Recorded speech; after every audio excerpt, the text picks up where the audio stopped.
The Army go into their Twickenham showdown with the Royal Navy this weekend, knowing a victory by more than a point will see them crowned inter-service champions. The title chase has been one of the closest in years, and it's set to come down to the final fixture to see who wins.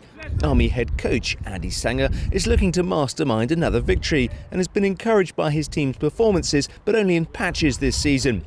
He admits the other two services have upped their game in recent years. I've seen glimpses this season of getting back to maybe the team of 4 or 5 years ago when we was, really dominant. But that said, you've got to give credit to the other services. They've definitely improved their game. They've put more time, resources, more effort into their performance, and that's produced good results for them. But it's all about us on Saturday. If we perform, we should be okay. Now, success breeds success, and we've seen that in the past, but perhaps to the detriment of the team, because one or two individuals have been selected to play at a different level, Premiership rugby I'm thinking, in the likes of Junior Bullimacau and Rokoduguni. So how do you look after those players and how do you welcome them back into the team? Well, we're lucky in the two personalities you mentioned, both Junior and Rocco. One, as people, they're excellent individuals, they buy into it, they understand that Army rugby is in essence stepped them up to that. And Rocco clearly has fulfilled that potential, and Junior's still got a bit to go because there's potential for him to go on further than Premiership. All eyes will be on Rocco this Saturday, with many eager to see the England international produce the same try-scoring prowess he's displayed with Bath this season. But perhaps the keenest spectator of all will be Rocco's dad. Himself a soldier, he's currently on R&R from peacekeeping duties with the Fijian forces on the Golan Heights and can't wait to watch his son at Twickenham. It will be a memorable moment for me. A moment I'll be cherishing for the whole of my life, because it's the first time for me to step on Twickenham. And obviously you sorted your dad out with a ticket. Oh yeah, definitely, yeah. I'm still looking for a couple more spare tickets, isn't it? Yeah. Touting for business already.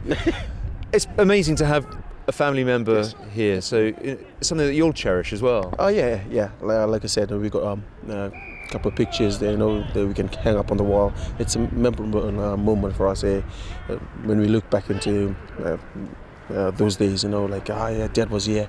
This was his first time done in Twickenham. He absolutely loved it. So yeah.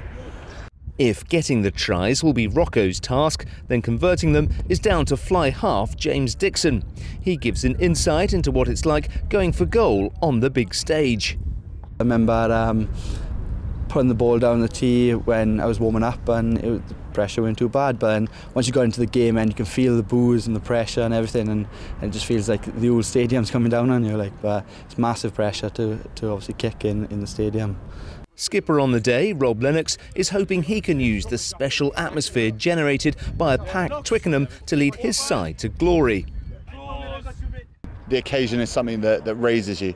The energy you feel walking out into that stadium is indescribable. It's fantastic, and it's a boost for everyone. I'll just be going out there and trying to play to the best of my ability and try and enjoy it and get the right result on the day.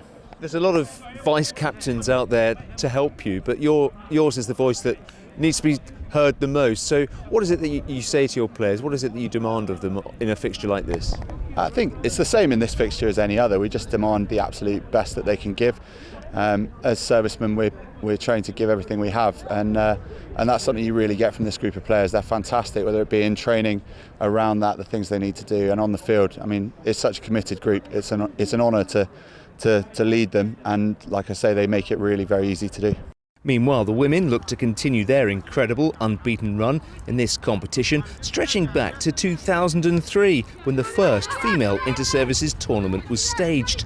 Wales International and current Army Sportswoman of the Year, Gemma Rowland, is relishing tackling the senior service. Inter-services is always probably my favourite time of the year, and Army Navy is obviously a huge event.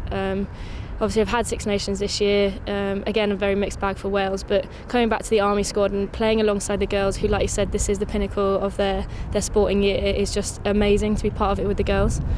it is the pinnacle of IS. Obviously we have a reigning championship to defend, so that always makes it sort of that little bit special to hopefully be able to lift the trophy at the end of every game.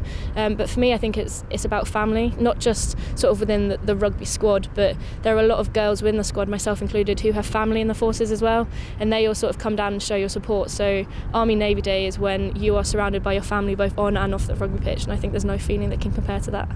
The women play the Navy in the morning at Nella Hall before events turn to Twickenham in the afternoon. Julian Evans, Forces News, Aldershot.